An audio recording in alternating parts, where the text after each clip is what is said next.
Desovillando mitos. Un programa de la Secretaría de Extensión Universitaria. Una mirada crítica para comprender y desnaturalizar los mandatos sociales. Desovillando mitos. Promover y visibilizar los derechos humanos y aprender la realidad para transformarla. Desovillando mitos. Miércoles a las 20 por Radio Universidad 94.7.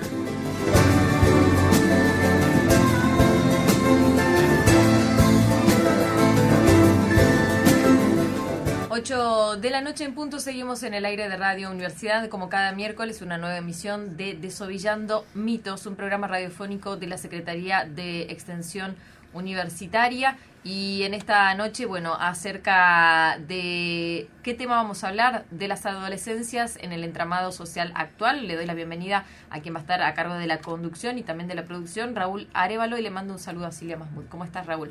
Buenas noches, ¿cómo estás, Pichi? ¿Cómo están todos? Muy bien, damos inicio presentando, ¿no? Este entramado justamente que va a tener como protagonista la información acerca de las adolescencias en este mundo actual, porque los márgenes de posibilidades de ser adolescentes hoy se encuentran atravesados por justamente un entramado desafiante que procura intrigas y diálogos disparadores de debates cada vez más necesarios. Para ello, las palabras autorizadas del día de hoy, invitados aquí en piso, Camila Lucena, psicóloga de la Universidad Nacional de Tucumán, trabajadora de la DINAIF e integrante de la Mesa No a la Baja de Edad de Punibilidad e integrante de la Comisión de Género, Diversidad y Derechos Humanos del Colegio de Psicólogos de Tucumán, y Federico Gómez Moreno, psicólogo también de la Universidad Nacional de Tucumán, maestrando en Criminología de la Universidad de Quilmes, director de Total Interferencia, miembro del CEA Tucumán, tallerista en contextos de encierro y trabaja, estudia y milita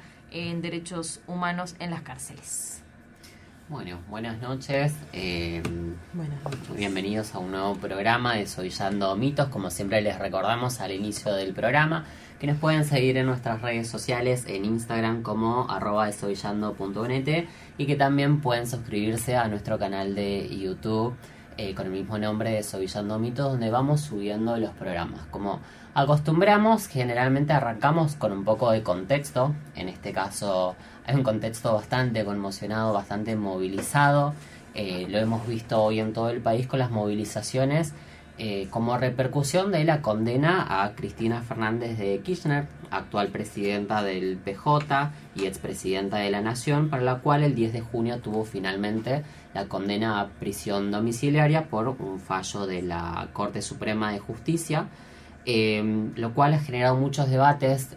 Como se suele decir, es difícil la indiferencia frente a una personalidad como la de Cristina Kirchner, despierta muchas emociones. Gente en la Argentina enojada, triste, movilizándose. Por otro lado, gente celebrando. O hay discursos que preocupan. Podemos entre esos nombrar a la diputada Lemoine, que llamaba a tirar agua helada por los balcones a los vecinos, a las convocatorias kirchneristas, como lo define ella, ¿no? Pero todo esto además en un marco de algo que venimos conversando, que es una crisis de representatividad, ¿no? Venimos viendo en todas las elecciones provinciales de este año una participación popular del 50 al 60% como mucho, es decir, hay un descreimiento en la participación en las elecciones, y en ese contexto también sucede este fallo a los muy pocos días del lanzamiento de la candidatura a Cristina. Para lo cual, en este programa que se enmarca en los derechos humanos, lo que nos interesa remarcar de esto es que es un retroceso, ¿no? Es retroceder una casilla respecto a las libertades democráticas para poder elegir nuestros representantes, ¿no? Más allá de si la condena sea justa o no y todos los debates que eso pueda abrir, hay una cuestión de que se denuncia de parte de la militancia, sobre todo como proscripción, otros lo hablan como inhabilitación, pero en los hechos el pueblo argentino va a estar coartado de poder elegir a la principal líder de la oposición de la Argentina en este momento, este gobierno, lo cual impacta directamente sobre nuestras libertades democráticas. Y a lo que tiene que ver con este contexto, por otro lado, también muy relacionado, y ya quizás un poco para entrar más en el tema que nos convoca el día de hoy, es una nueva resolución del Gobierno Nacional, el decreto 383-2025, que habla de una transferencia de facultades a la Policía Federal, para lo cual habla de asignación de recursos, ¿no? Más recursos para la Policía Federal en este caso, para, con el propósito de investigar el crimen, se les atribuye facultades como detenciones sin orden judicial, investigaciones y requisas sin orden judicial, detenciones de hasta 10 horas sin autorización de ningún juez, cuestiones que nos están preocupando y para la cual ha habido ya una rápida reacción de organismos de derechos humanos, partidos políticos y organizaciones sociales, por supuesto. Nos preocupa en torno y tiene quizás un poco más que ver por, bueno, el lugar de las adolescencias, que es el tema de hoy, donde tenemos por suerte acá invitados de muchísima idoneidad que trabajan con adolescentes en conflicto con la ley, como ya los ha presentado Camila y Fede. Les damos la bienvenida a este programa. Bueno, y me gustaría poder escucharlos primero, que cuenten al público de qué se trata sus espacios, en qué es lo que están trabajando ahora. Si quieres empezar, Camila. Bueno, buenas noches, ¿qué tal? ¿Cómo va? Yo soy Camila Millares, soy psicóloga, como me habían dicho, y actualmente me estoy desempeñando como psicóloga en el Centro de Admisión y Derivación, que trabajamos con adolescentes en conflicto con la ley cuando son aprendidos por la policía, y formo parte también de la mesa no a la baja de la edad de punibilidad, que está funcionando actualmente en Tucumán.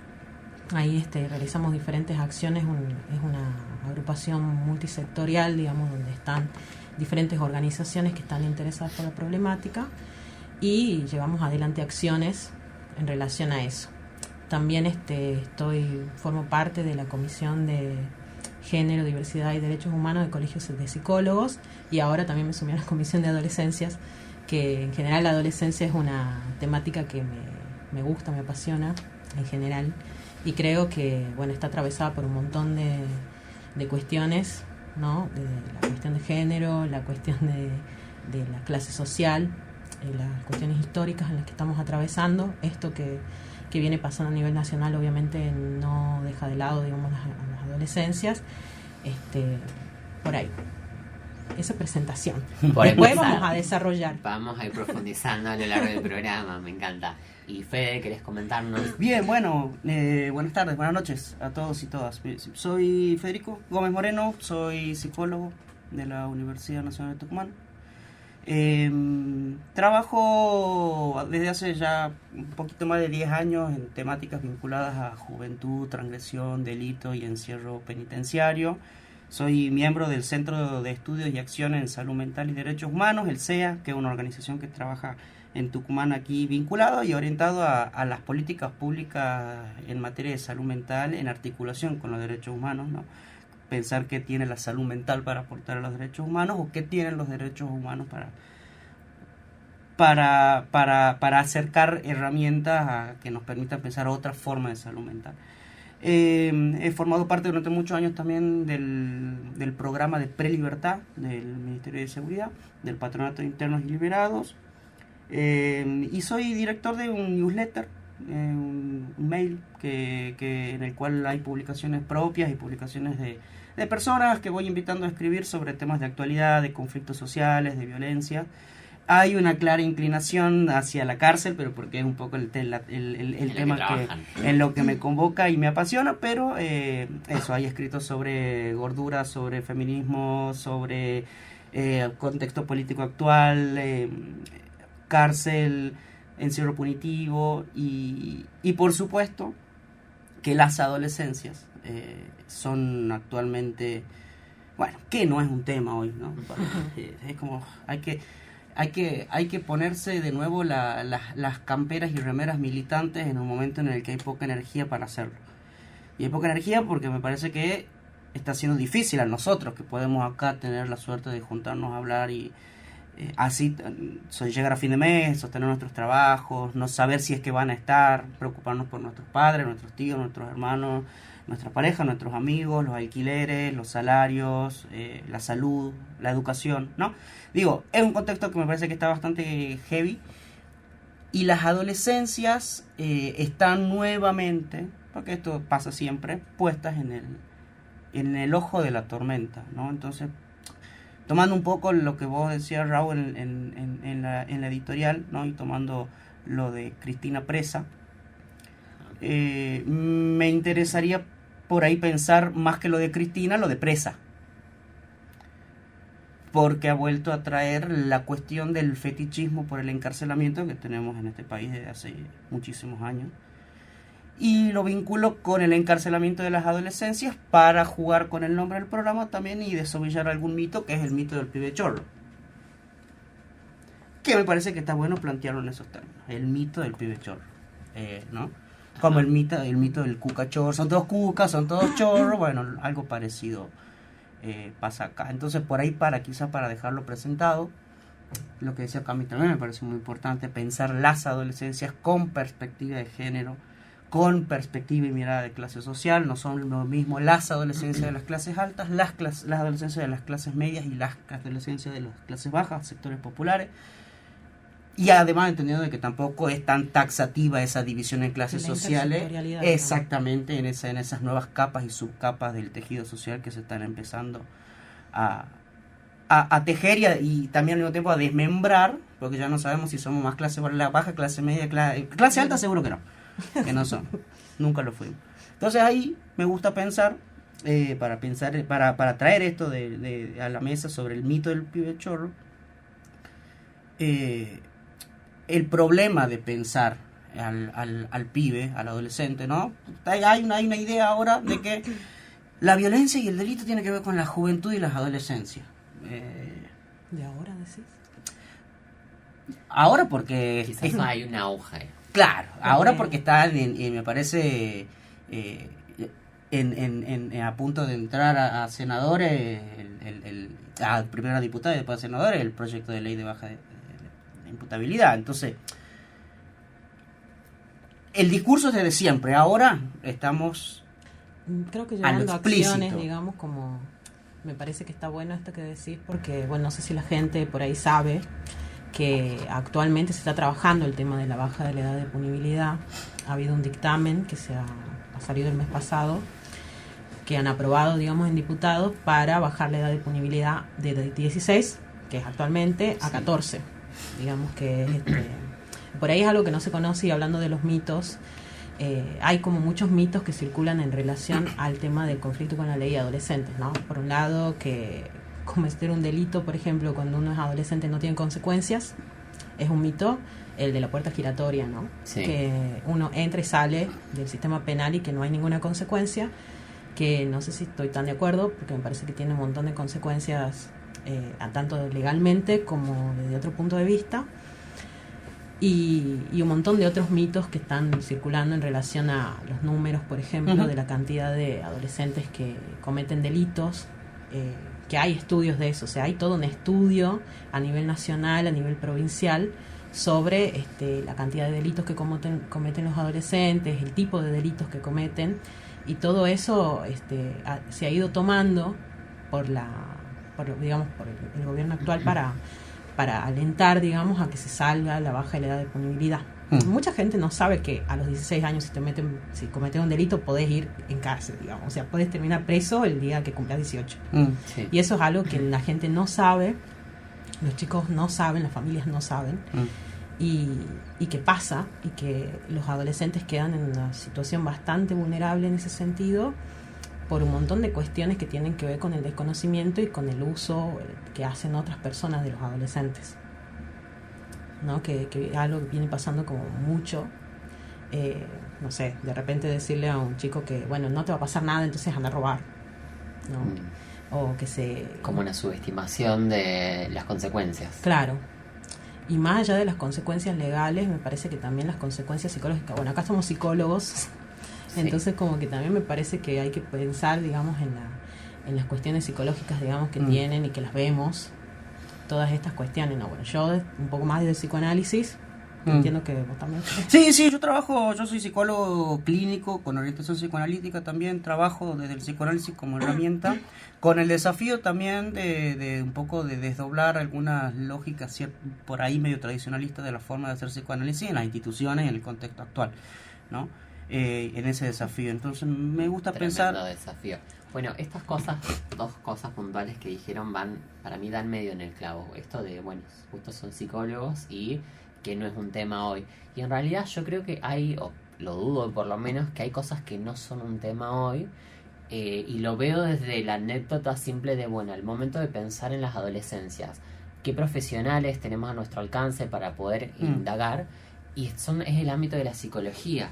Te vas un poquito más lejos, bueno, capaz que trabajo social en esos ámbitos también, medicina, y por fuera no, es como no tenés construcciones de politólogos hablando específicamente de las adolescencias, por lo menos acá en Tucumán al alcance no, ni de sociólogos, ni de historiadores.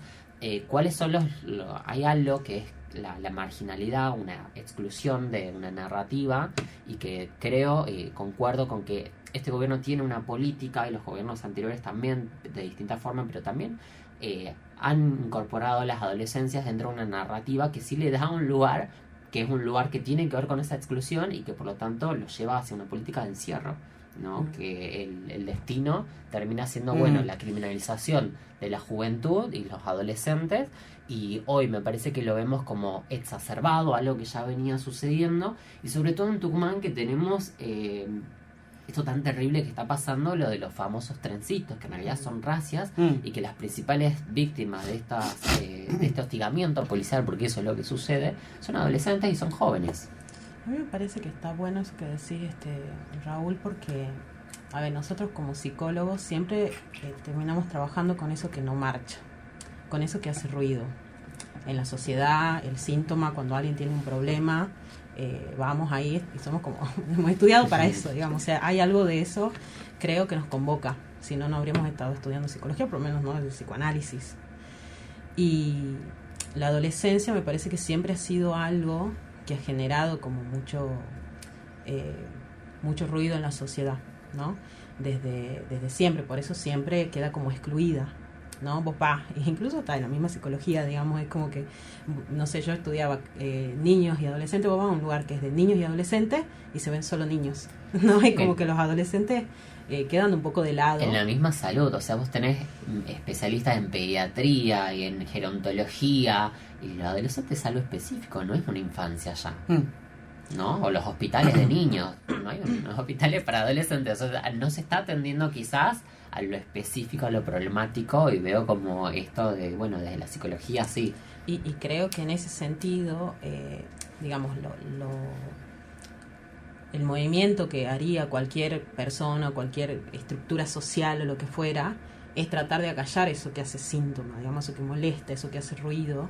Uno lo excluye, lo saca, lo silencia, lo encierra, lo reprime, ¿no? Me parece que un poco por ahí quizás siempre ha habido como esta imagen del adolescente, los adolescentes como los rebeldes, lo que no hay, ya la juventud está perdida, que eso es algo que a mí me sorprende. El año pasado estaba haciendo un curso con diferentes, habían tomado con fragmentos de frases que nos leían y que parecían leídas del diario, del Twitter, de algún lugar así, y eran frases escritas en el siglo XV, siglo V, digamos, como que eran que son las mismas que seguimos repitiendo constantemente todo el tiempo, y que después ya las voy a buscar y te las paso porque están geniales. Sí. Yo creo que hay una necesidad desenfrenada de entender a las adolescencias cuando la naturaleza adolescente es ser un poco incomprendido, ¿no? Esa construcción que se hace del adolescente incomprendido tiene un sentido, no es absurdo, no es ingenuo. La adolescencia y el periodo de la adolescencia tiene que ver con la transgresión. Está bueno pensarlo desde ahí. El momento en el que es un quilombo, las emociones, las hormonas, el crecimiento, la sexualidad, el cuerpo, los proyectos, el colegio, no deja. Entonces, digo, empiezan a abrirse el campo sensorial, perceptivo, empiezan a pasar nuevos estímulos. Entonces, pasan dos cosas ahí. Primero, que la adolescencia se esté incomprendido y en algún punto lo es, y lo otro que pasa es que las adolescencias empiezan a crear sus propios lenguajes. Se comunican entre ellos y los adultos queremos ir ahí detrás a saber qué les pasa y no les pasa nada. No les pasa nada. Me parece que vamos a estar un poco más tranquilos el día que intentemos más que entender a las adolescencias, acompañar los procesos formativos de trayectoria vitales de las adolescencias, que son cosas distintas, ¿no? Porque si no se empieza adolescencia y delito, adolescencia y violencia, adolescencia y adolescencia. Entonces el problema parece que son las adolescencias, ¿no? Bueno, conversemos, problematicemos eso, ¿no? Porque digo, la transgresión es parte de la adolescencia, entonces hay que pensar las transgresiones adolescentes como una conflictividad social. Ahí en eso que decís, Fede, perdón que te interrumpa, hace poquito hemos estado con la gente de la mesa de No a la Baja, en un evento que habían organizado la gente del MAP, ¿no? Sí, Que, sí le ve. y ellos tienen como un eslogan como bien lindo, ¿no? Porque ellos hablan de que las adolescencias, las juventudes no son violentas por sí, sino que las juventudes son violentas porque la sociedad es violenta y entonces ellos también son como un reflejo de la sociedad, ¿no? Y me parece que sencillamente, o sea, como cortito así, es cierto, o sea, ¿de dónde sacan tanta violencia? Ningún pibe nace violento, como ningún pibe nace chorro, como no, son construcciones. Ahora, coincido, y me parece que no hay que ser ingenuos en pensar de que la habilitación discursiva y material de la violencia actual, porque no es que nos parece o no nos parece, no, deliberadamente la violencia está abierta y puesta a disposición, ¿no? La anónima, la personal, por supuesto que la de redes siempre es la más cobarde, pero están pasando cosas heavy desde que se ha habilitado esta forma tan liviana de poder decir y hacer lo que uno quiera para con el otro, ¿no? Tres jóvenes de hace un par de meses que han prendido fuego a un linchera en la calle, y así un montón de cosas que uno dice, che, ¿para qué carajo está pasando? Bueno, ahí, no, sin siquiera entrar al proyecto de baja de punibilidad, ¿no? Más allá de los errores y de las inconsistencias técnicas, jurídicas, constitucionales que vaya a tener, yo no soy un expertise en materia de derecho, sí creo que el gran problema y que vamos a seguir errando y vamos a seguir solo parchando las cosas va a ser mientras sigamos abordando conflictividades sociales desde paradigmas punitivistas y securitistas. Me parece que en el momento de mayor falta de representatividad de las instituciones del Estado, en el momento de mayor vaciamiento de las instituciones del Estado, en el momento de mayor saturación de los trabajadores vinculados a las ciencias sociales en el Estado que trabajan en esta problemática, ¿cómo pretendemos que las adolescencias pueden estar más contenidas? No, por supuesto que no, van a estar más alborotadas, más violentas, más tensas, más complicadas, y sobre todo porque hablan un idioma que nosotros no podemos descifrar, no podemos desconfigurar, no podemos acompañar. Entonces, digo, pensar que la respuesta al problema de la transgresión en las adolescencias es las instituciones del Estado vinculadas al encierro y el sistema penal persiguiendo, no sé, a mí me da la sensación de que hace tiempo esa receta viene fallando, con adultos, con jóvenes, con adolescentes. Entonces la bajemos a 4 años si quieren, pongamos niños presos, encarcelados, porque también hay que hablar que resuelve la cárcel, cuál va a ser las condiciones de alojamiento, cuál va a ser la forma, porque todo está disfrazado en sí, los procesos, las instituciones de cuidado, que esto, que lo otro. Está bien, pero yo puedo crear por decreto 4 direcciones, pero si las 4 direcciones tienen que ver con una población de 10.500 adolescentes y hay 2 psicólogas y 2 trabajadores sociales,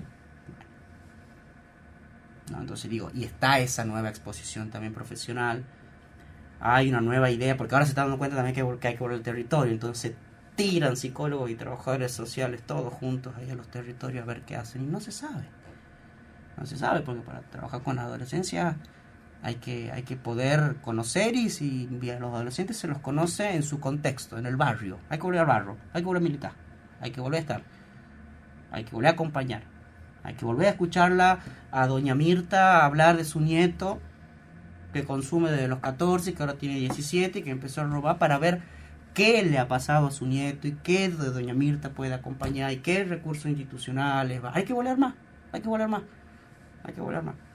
Y la batalla también tiene que ser esta, la que estamos haciendo ahora, la discursiva. Antes pensábamos que era paja intelectual, no, hoy ya es necesidad de militancia. No, son todos los flancos, o sea, me parece que está bueno plantearlo Los términos que se discute de la hegemonía, que es los términos de la efectividad, muchas veces miran los números y nos llegan a discutir en esos términos. A uno por ahí le gusta debatirlo más desde lo paradigmático y desde lo humanitario, como bueno, son pibes, son humanos. Eso. Está ese flanco, está el flanco de, a ver, donde retrocede el Estado, hay un Estado ausente, avanza un narcotráfico, avanza un narcomenudeo, avanzan otros sectores que justamente no favorecen el descenso de la criminalidad en los jóvenes. Eso es fundamental lo que estás diciendo del narcomenudeo, por ejemplo. Porque el narco no es el del kiosquito del barrio. El del kiosquito del barrio es el vecino que puso el kiosquito porque están emergiendo las economías ilegales e informales en todos lados. ¿Y por qué emerge? Porque estamos en crisis, porque no hay un mango. Entonces el mango se busca donde sea. Y a veces la gente busca transgrediendo. Y a veces transgrede la ley. Y eso rompe la social del vecino, enfrenta entre sí internamente a los hijos de, a los hermanos de, entonces genera conflicto. Entonces, bueno, el narcomenudeo. Sigan al Instagram del Ministerio de Seguridad. Fíjense cuál es la política de perseguir el narcotráfico en Tucumán. Sacarle 3 bagullitos de prensado a un pibe que fuma porro en una plaza. La foto anda a cagar. Eso es una política de seguridad. Entonces, pensar políticas públicas en materia de seguridad, que creen que la adolescencia es una problemática de seguridad, bueno, pensemos políticas públicas serias porque, ojo, también hay una exposición del trabajador policial, también hay una exposición del trabajador penitenciario, también, ¿no? Hay una subestimación a los discursos de la ciencia social, el psicólogo y el trabajador social son hippies que vienen a conversar y a tomar mate. Entonces, es un momento difícil. Entonces creo que es un momento de necesidad urgente de organización comunitaria, colectiva, en los espacios que tengamos, en nuestras organizaciones. Hay que ir conversar y trabajar y saber que de a poquito. Es jodido, pero a mí me gusta tomar con muchas pinzas cuando tan rápidamente se pone en la escena al enemigo, a los adolescentes, ¿no? Porque esa construcción del enemigo sale mal. Porque además está relacionada a esa transgresión adolescente a otras problemáticas. Por ejemplo, el consumo. Y no el consumo de sustancias, sino el consumo, el del nuestro, el de todos los días. El que no podemos dejar el teléfono, de comer, de comprar, de tomar, de fumar, ¿no? De todo. Consumimos todo el tiempo. No podemos estar sin consumir. Pero el que roba para consumir es el que está mal visto. Bueno, es un poco lo que decía la Cami, el síntoma social en algo, ¿no? Por algún... A mí me gusta pensar que el pibe chorro que afana un celular para comprar una birra y comprar un faso y comprarse un par de zapatillas para ir a bailar los amigos a la fórmula un lunes, es más pibe que chorro. Está con más ganas de compartir, de pertenecer, de poder estar, de poder tener la zapa, el celular, la visera, la gorra, llevar el plato a su vieja, comprarse para consumir, toda la cuestión. Entonces, la transgresión es el instrumento que lleva a la supuesta generación de conceder el deseo y tener, ¿no? Bueno, también es tramposo eso. Pero hay que leerlo, es más complejo, por eso te digo. Que igual me parece que sí es como bien complejo para pensarlo, pero que no creo que tenga que ser así como sin ninguna consecuencia. No me refiero a una cuestión de meterlos presos, digamos, ¿no? Me parece que tiene que poder haber un momento para pensar en eso que ha sucedido, ¿no? Porque yo creo que uno entiende, como psicóloga, es como el caso por caso, ¿no? Sí. Es cada uno en la situación en la que llegó a esa situación, tiene sus particularidades, sus singularidades. Y sí me parece que hay algo ahí que ese acto está diciendo de ese adolescente, de su historia, de sus vivencias, de lo que sea que le ha pasado en su vida, y que en el momento en el que se puede como pensar algo de eso, darle algún sentido, buscar las alternativas, no desde una perspectiva punitivista, pero sí me parece como que es un momento en el que eso, si no tiene ninguna consecuencia, en el sentido de tener que dar cuenta de ese acto, también tiene consecuencias para el adolescente. Totalmente. Y ahí, perdona, Fer, sí, ya volvemos y hablamos sobre quizás la palabra límite sea la que más encaje. Ahora vamos a un pequeño corte y ya retomamos para seguir esta conversación. Seguimos en el aire de Radio Universidad, seguimos compartiendo Desovillando Mitos. Recuerden, esto es FM 94.7, también la opción de escuchar en www.radio.unt.edu.ar. Allí en el dial digital nos conectan desde cualquier parte de la provincia, del país y del mundo. Bueno, bienvenidos a este segundo bloque. Les recordamos que los programas los pueden escuchar también en nuestro canal de YouTube, los programas anteriores. Este también va a quedar grabado para que no se lo pierdan. Lo pueden escuchar entero, como también seguirnos en redes sociales, en Instagram como desovillando.unt. Estamos charlando acá con Cami y con Fede, retomando un poco el debate. Una cuestión en relación a los límites y esta discusión de, bueno, hay un paradigma punitivista imperante y a mí me abre la pregunta de, bueno, ¿qué proponemos fuera de ese paradigma no punitivista? Porque si no es como que siempre estamos militando sobre la urgencia y sobre todo lo que tenemos que denunciar y vivimos denunciando, y quienes estamos en organizaciones y organismos de derechos humanos es como que vivimos haciendo denuncias y exclamaciones y repudios, y un poco necesitamos también la proposición a veces. Yo creo que hay primero como una cosa bien importante para pensar en nuestras posiciones. Me parece que tenemos que trabajar nuestra posición de adulto, porque es como fácil caer en el adultocentrismo fácil. Ajá. ¿No? Y como posicionarte, no, yo soy el grande y yo sé y vos no sabés, digamos. Y eso me parece principal en nosotros, en tanto profesionales y como cualquier persona, digamos, en general. Y poder trabajar en función de que, a ver, esto que tiene que ver con los límites, ¿no? No es que son... no está piola que caigan en la posición de víctimas, de, ay, pobrecito, todo lo que le ha pasado, mira, pobre. Claro. No, tampoco culpabilizarlos, digamos, como tampoco es un culiado y ahora lo vamos a culpar de todo y es el mal, el un pibe demonio, chorro que nació para ser delincuente, como el seguir vago. es como lo peor, digamos. Hay que tratar de buscar un punto medio en donde se puede hacer como responsable de algunas cosas, pero sin caer en estas posiciones. Como es un lugar difícil, me parece. Pero yo estoy convencida de que los derechos humanos son el camino, primero. Me parece que por ahí va. Y me parece que me parece que está bueno esto que decía Fede de las redes y todo, las redes de apoyo, digamos, comunitarias, institucionales y demás. Me parece que son súper fundamentales y que les permitan a los adolescentes ser adolescentes, ¿no? Porque sí se escucha mucho hoy chicos que están como muy adultizados, están como fuera de la escuela, están como trabajando, están como haciendo cualquier cosa menos ser adolescentes, que tienen que ver más con esto de la transgresión que decía Fede, de transgredir la ley simbólica, digamos, como yendo a cosas psicológicas, pero no a transgredir esto al otro, poder entender también esos límites, ¿no? Como que esa transgresión tiene que tener algún límite en algún punto, ¿no? Uh-huh. Sí, yo creo que hay cosas para hacer, hay cosas concretas para hacer.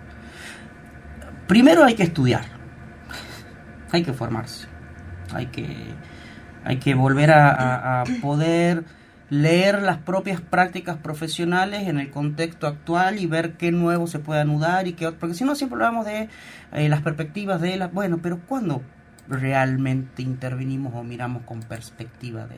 ¿A qué me refiero? Y bueno, los varones jóvenes, adolescentes que transgreden, su mayoría son varones heterosis, no podemos pensar eso. Entonces, en el varón heterosexual hay un mandato de masculinidad y una forma de ser varón y hombre que de por sí ya tiene sus características. Ahora, esas características sociales, culturales, más las individuales, entran en el entramado de los otros estímulos ciudadanos, sociales, vinculares, etcétera, y bueno, y es un pibe varón exponiendo su masculinidad al peligro, es una manera de exhibirse, ¿no? Entonces, creo que hay que estudiar, creo que eso por un lado. Por otro lado, creo que ya que estamos en un momento en el que el Estado no lo va a hacer, hay que hacerlo desde las organizaciones, desde la militancia y desde los bastiones profesionales que tenemos en cada institución, que es reforzar el sistema proteccional. Hay que reforzar los sistemas proteccionales. ¿Y un sistema proteccional qué es?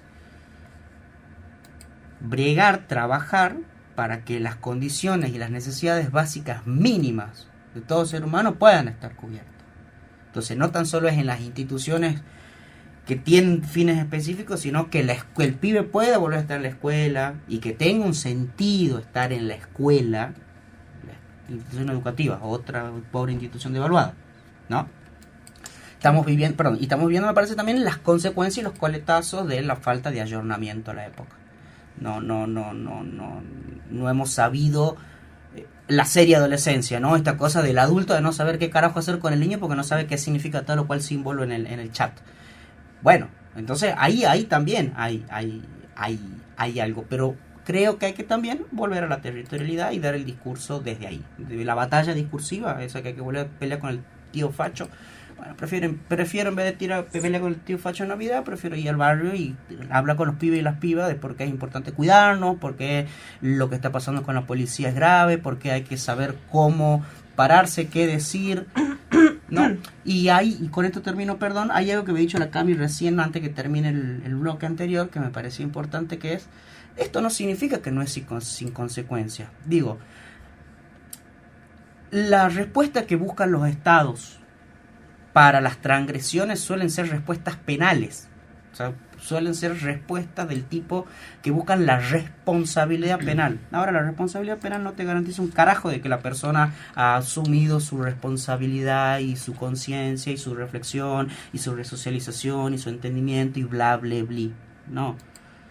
Lo que nos interesa saber es si más allá de la responsabilidad penal ha logrado operar algo de la responsabilidad subjetiva. Es decir, ¿qué carajo estoy haciendo? Que estoy tensando el acuerdo social y lo transgredo todo el tiempo. Bueno, para lograr trabajar eso, no hay que cagar palo, ¿no? Parece que una verdad de perogrullo. Bueno, no, porque acá se caga palo, se encierra, se castiga, etcétera. No hay que cagar palo.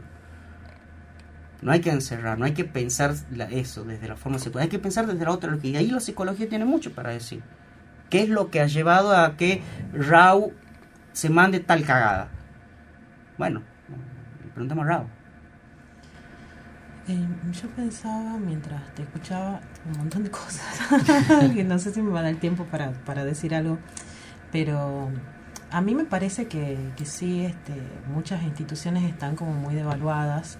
Y yo estoy confiada también de que las redes y los espacios, digamos, en los que uno puede ocupar son fundamentales. Pero me parece que también hay que apostar a las instituciones estatales que tienen como un valor. Para mí particularmente me parece como que son muy valiosas y que ahora en este momento están como medio en crisis. Sí. Y que, no sé, hoy día pensaba, lo hablaba con una amiga, como, no sé, yo siempre había querido trabajar, por ejemplo, en la DINAIF. como una locura. Es un sueño. Era mi sueño era trabajar en la DINAIF. La realidad del Estado. No, a mí me gusta trabajar ahí. O sea, me refiero para poner en contexto, hay un desguace de políticas públicas, claro, que implica la precarización laboral, la falta de presupuesto, condiciones muy pero como de trabajo. Que, a ver, yo tenía como la ilusión, ¿no?, de trabajar ahí. Estoy contenta de trabajar en donde estoy, me encanta el lugar, la temática, porque es una temática que me convoca. Me gusta trabajar con adolescentes, me gusta el tema del conflicto con la ley, me parece súper interesante también. Pero es como que yo siento que hay gente que como que le da vergüenza, ¿me entendés? Como decir, trabajo en la DINAIF. Y yo estoy como muy orgullosa de trabajar ahí, digamos, más allá de todas las cuestiones que hay, porque sí apuesto a las instituciones estatales, me parece que son importantes. La escuela es fundamental, la escuela pública, ¿no? Las instituciones públicas, la salud pública, que también tiene que ver con una cuestión de derechos, y que me parece que hay que también seguir apostando a esas instituciones, porque por ahí nos olvidamos, creo, de que existen, porque hemos nacido y hemos vivido en Argentina, en donde siempre hemos tenido educación pública, hemos tenido salud pública, y no hemos vivido en Estados Unidos, donde no existen ni los derechos del niño, digamos. Entonces, como me parece que es muy valioso, y que es tan valioso y estamos tan acostumbrados a tenerlo, que no nos damos cuenta el peligro que están corriendo, ¿no? Eso por un lado. Y por otro lado, me parece que está bueno esto que dice Fede, porque ante estas cuestiones que tienen que ver con el odio, con las agresiones que están sufriendo las adolescencias, sobre todo los hombres de clase baja, que están en conflicto con la ley, los trencitos y todo esto, me parece que uno tiene que poder responder desde el otro lado, ¿no? Desde un lado de... A mí me sorprende cuando de repente, no sé, nos sentamos a charlar con un adolescente y después me dice como... Siempre tratan así de bien a los adolescentes, ¿no? Es como la sorpresa por eso, me parece que un poco va por ahí, ¿no? Me parece que uno tiene que poder habilitar espacios en donde se pueda escuchar, en donde se pueda sentir alojado. Y hay una frase de Ulloa que la voy a decir porque me encanta. Ulloa, que es un psicoanalista argentino muy bueno, él sabía decir que ay, ¿cómo era la frase? Ya me voy a acordar. Googleala si querés. A ver. No hay que dejar de intentar aquello que pareciendo imposible resulta necesario. Está muy zapatista eso. La frase zapatista la ubicás, hay que luchar por hacer posible lo necesario, de la revolución zapatista. Yo estoy de acuerdo hasta un punto. Me permito ahí hacer un pequeño punto solo. Por supuesto que hay que apostar a las instituciones del Estado.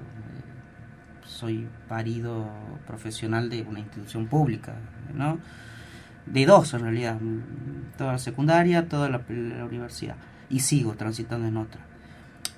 Lo que sí creo es que es un momento difícil para ser un fundamentalista del Estado hoy, no por la importancia de las instituciones históricas del Estado, sino por la estructura actual que las sostienen. Ese es el problema. Y lo que yo veo es que quienes se ponen al hombro la defensa de las instituciones son los trabajadores. Entonces no tan solo tienen que hacer sus trabajos, sino también que tienen que defender la institución y tienen que hablar de por qué es importante. Y cuando uno va a ver los salarios son pésimos. Entonces a mí me encanta trabajar en el Estado, por supuesto. Detesto las condiciones en las que trabajo.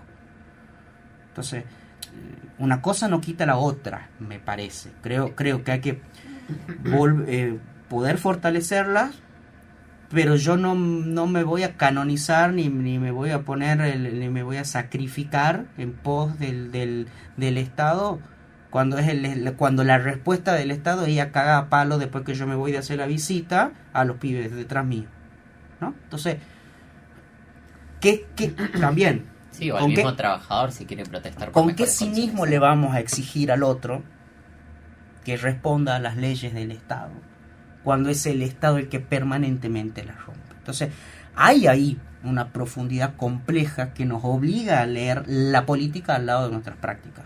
Esas cosas de el psicoanálisis y la política no se mezclan. Por favor. ¿Cómo que no? Como que la psicología y el psicoanálisis no se mezclan. Que la antropología no se mezcla con la política, la sociología. Pero por supuesto. Sí, la víscera principal del ser humano hoy es el bolsillo. La víscera más sensible. Entonces, bueno, se están tocando fibras sensibles. Porque ya no son tan solo las de la humanidad. Ya a esa casi que ni creemos, ¿no? Y hay algo que ha dicho la Cami que me parece que es cierto. Citando a Ulloa y volviendo a esto de la escucha. Hay que volver a una ética de la ternura. Uy, qué hippie. No. Ética de la ternura.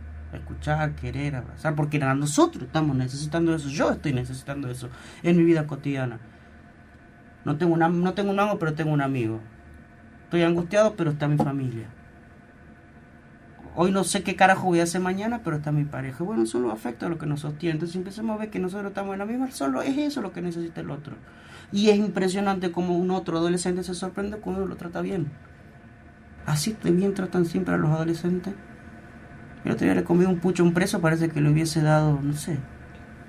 ¿No? Entonces estamos perdiendo la capacidad de sensibilizarnos por el sufrimiento del otro. Y eso es grave. Eso sí. Y me parece que por ahí es como esto, ¿no? De la gente siempre se escucha mucho esto de la empatía, ¿no? Sí. Pero es como muy difícil a veces como incluso prestar el oído, digamos, al otro. No te digo como psicólogos y tener que hacer una intervención o ver que no sé qué dirección de la cura o cosas de psicoanálisis y demás, sino como solamente estar ahí ni siquiera terminar de entenderlo, no hace falta de decirle un consejo ni decirle qué es lo que tenés que hacer, sino a veces solamente quieren que uno esté, de saber que cuentan con el otro y que a pesar de que transgredan y todo esto, uno está ahí, ¿no? Y está como adulto y está como firme, me parece. Es difícil no tambalear, creo que todos tambaleamos con todo, ¿no? De decir, bueno, a ver, estoy haciendo bien, está bien este camino que estoy siguiendo, no sé, el ejercicio de mi profesión, todo lo que sea, ¿no? Pero me parece que hay que tratar de tener algunas cosas firmes. Yo, por ejemplo, creo que de todos estos años, lo único que no he dudado es de los derechos humanos, por ejemplo. Uh-huh. Es como que por eso digo, o sea, si algo estoy segura es que por los derechos humanos el camino. Después el resto, bueno, sí, lo pensemos cómo hacemos, por dónde. Hay un montón de formas, de dispositivos. Me parece que uno tiene que seguir apostando y seguir probando. No, estas cosas viejas no han funcionado y si vamos a lo que a la gente le gusta, que son los números reflejan que cuando ha habido han apostado más a los derechos humanos, al sistema de protección, a los programas, digamos, que tenían que ver con infancia y adolescencia, sí ha habido un descenso de la tasa, de la cantidad de adolescentes que han estado en conflicto con la ley, ¿no? Veníamos como en descenso y me parece que eso sí es algo que está en los números y me parece que sí es un reflejo de que los adolescentes tenían nada que hacer, tenían lugares a donde ir, tenían actividades a las que podían ir, podían ver qué les interesaba, podían hacer grupo, no en la esquina fumando un porro, sino capaz que en la cancha haciendo un deporte. Me acuerdo que hace unos años trabajaba en el CAJ, cuando existía el CAJ, que estaba buenísimo. A mí siempre me gustó muchísimo esa experiencia porque cuando me dijeron, ¿querés trabajar en el CAJ? Y yo dije, de una, dale, ¿cuándo voy? Sábado a las 8 de la mañana en la escuela. Y yo dije, sábado a las 8 de la mañana, ¿quién va a ir el sábado a las 8 de la mañana a la escuela? Y yo llegué el sábado a las 8 de la mañana y había 10 chicos esperando en la puerta para entrar. Y yo dije, ese día me enamoré del CAJ, dije, wow, ¿qué es esto? ¿Qué le han hecho a estos chicos? Chicos que iban a la escuela y que ellos decían, yo soy fan del CAJ. Y después iban chicos que no estaban inscritos en la escuela, uh-huh, y que iban, pero era la manera en la que tenían contacto con la escuela. Iban los sábados, todos los sábados, a las 8 de la mañana a la escuela. Y era fabuloso. Me encantaba ese programa. Y aparte los chicos... No hay que pensar recetas mágicas. No, hay veces que está ahí, está al alcance. Hay que... También yo creo que estamos en un momento en el que yo ya no sé si hay que tener buenos modales. No digo faltar el respeto, no digo mucho menos ir a la violencia, pero ahora esto ya de conversar en los buenos términos, de intentar hacerle ver al otro. No, me parece que hay que subir un poco el tono de la discusión y poder decirle al otro, me pareces un pelotudo y un sorete por lo que estás haciendo. No, porque digo, vean algo rápido, una violencia cotidiana de todos los días y que habla de la intolerancia y la inconsistencia que tenemos como sociedad y que siempre la expresamos en el otro. Las esquinas de los semáforos, la típica escena, esquina de los semáforos. Una cantidad de escenas tensas de violencia, de no, que el grito, que no. Digo, hagan la prueba, si es que hay alguien del otro lado que maneja autos y que se para hagan la prueba de que cuando le golpeen el vidrio, lo miran a los ojos a quien le dice, ¿qué parece, amigo? ¿Cómo está? ¿Te lo limpio? No, amigo, gracias, hoy no tengo una. La situación cambia por completo. ¿Por qué? Porque lo mirás y porque le hablas, ni más ni menos, lo registrás. Lacan decía, mira, no iba a hablar del psicólogo, pero Lacan decía algo muy sencillo, muy conocido por todos los psicólogos, ¿no? Que en última instancia toda demanda es una demanda de amor. Entonces podemos pensar y extrapolar que toda transgresión es una demanda. Por ende, toda demanda es una demanda de amor. Entonces es una demanda de cuidado, es una demanda de presencia, es una demanda de escucha, es una demanda de ni más ni menos lo que necesitamos todos y cada uno de nosotros aquí en este momento, más que nunca. Más que nunca. Entonces, ya el avasallamiento grosero y obsceno que está habiendo en materia de derechos que han sido muy arduamente históricamente conquistados y que todavía incluso ya parecían ya sellados, hay que volver, no es volver, es instalarlos de nuevo. Por eso digo, Cristina Presa tiene un trasfondo político que nos permite pensar absolutamente todas las variables del contexto argentino actual. una justicia completamente manoseada, completamente difícil de creer, un Estado completamente policial. Entonces, bueno, que un Estado entero tome como norte de política pública la seguridad y la seguridad de las fuerzas de seguridad y las fuerzas de seguridad con el aparato punitivo que tiene detrás y sobre todo el Estado de nuestro país, es grave.